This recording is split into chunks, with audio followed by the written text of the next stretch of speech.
Hello and welcome to Label Sessions Presents, the podcast where we talk to the most interesting people about all the things you need to know in the world of innovation, business, design, tech, and culture. I'm Fuzlin Esau. Today, we're joined by three brand new label mates, new experts to the Label Sessions network, as well as Josh Nixon from the Label Sessions team. Welcome to Jimmy Barber. Jimmy is a transformation expert with a calm head and a sharp toolkit.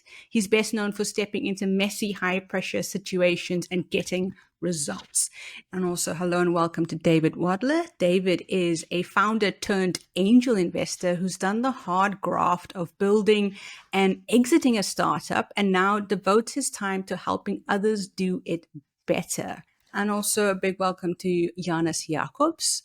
Janis is an executive producer who thrives in the chaos of commercials, shoots, music videos, and tight turnarounds, getting the job done without losing the creative edge. A lot of people are a tiny bit angry at AI this week. So in the States, academics are angry that AI is making it impossible to set essay tasks anymore. But students are also complaining about their lecturers using AI to create courses. We in South Africa, people are very angry with Elon Musk currently and his AI grok for spreading some serious misinformation and then sort of doubling down on his own personal incorrect views on the political situation in the country. Is there a way to design products for a healthy interaction with AI? What are the ways we can create products with AI that make customers happy rather than angry? Janis, I think you're the perfect one to kick this one off. I absolutely think we can find a way to have a healthy relationship with AI. I really support it. I know there are some challenges we have to face, but I believe it's a tool that can make us better. And I think that one of the key points is transparency. That's the key thing. If you are, no, as you said, the problem with the essays and the schools was because they were not transparent enough. And now in Europe, I have knowledge that they are building some new laws about it. That they will, some European regulations that require professionals to disclose when you are using AI to your clients, right? And that's, I think it's really important because then they know it, and you are just telling that you are using this tool to make a better product, not to just use it to not work, right? It's what you think when you see it. Oh, this person is using AI because he doesn't want to work. But I think if you use it properly, the work that you can deliver, it's so much better. So for me, transparency is the key point. And then also with the case of Elon Musk, of course, a lot of people are going to be using it for the bad cause. So a part of transparency, and I think there also has to be like internal controls and ethical oversight about the tool that they are using, for sure.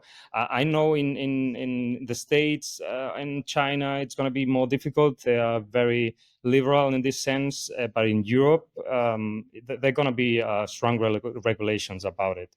And I think from my point of view, that's a good thing. Because if not, it can be really dangerous also. It's a very powerful tool. But yes, I think we can have a healthy relationship with it. And I'm really enjoying it and very passionate about it. Yeah, 100%. And I think this also really raises questions about creating your own GPT. So, for example, here at Label Sessions, we have one that is for our internal use that we've created and have given it sort of a Label Sessions brain, which really helps us to know that the information is a little bit more correct than some of the ones that we don't necessarily know what the owners are up to. We don't necessarily know what the developers are up to. And I think that was the case with obviously the Elon Musk one, where the AI was being told to deliver information very specific to what its owner wanted, rather than the actual information. Think about AI. I think there are a number of things. You talked about like the quality of the output of the content. Janis was talking about the transparency, professionally. you also, when you introduce the topic, we're talking about academia. I have 2 teenage children, and they are militantly anti-AI for school. They find themselves in the quiet minority, but it's it's almost like taking performance enhancing drugs or steroids. You can get super muscular and get on stage and look wonderful.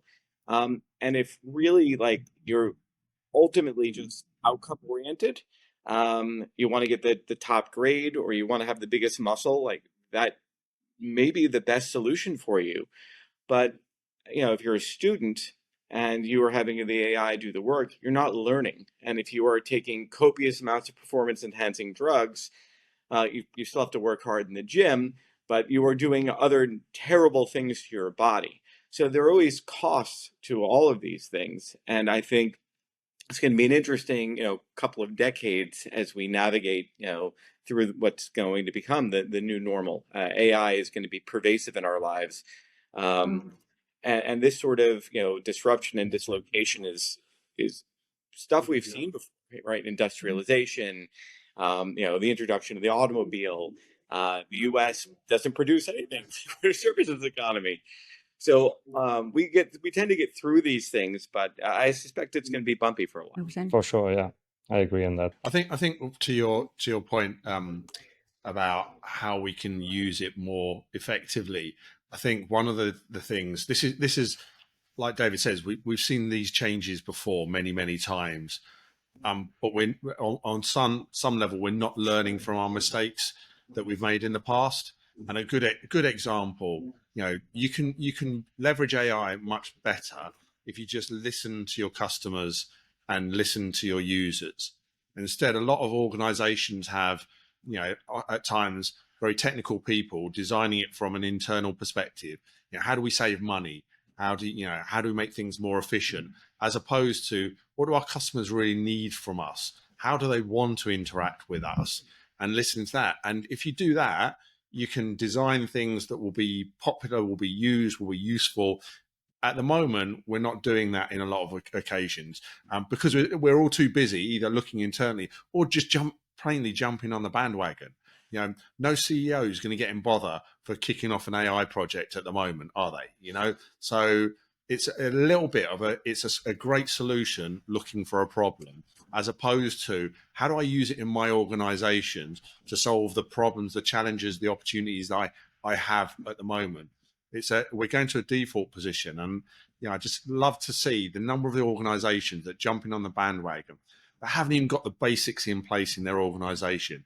They haven't even got their technology in the right shape. They haven't even got their data in the right way. But it's all right. We'll do an AI project. So we'll lay it over the top of it. That's going to work, isn't it?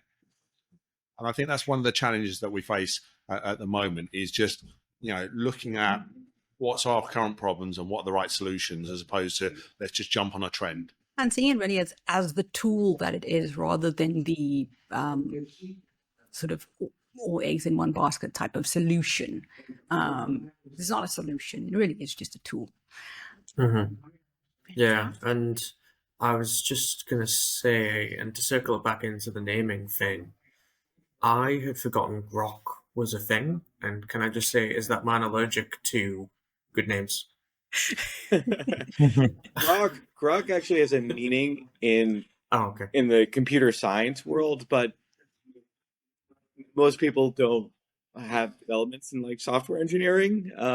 So for a specific audience, but yeah, probably not his audience. And by the way, I was just thinking about what Jimmy was saying, and I had this thought. I'm like, if Jimmy were on this podcast 5 or 6 years ago, he could have said the exact same words and just replaced the term AI with blockchain, and it would have been like, oh, we're doing blockchain. Well, for what? We don't know, but we're doing the blockchain.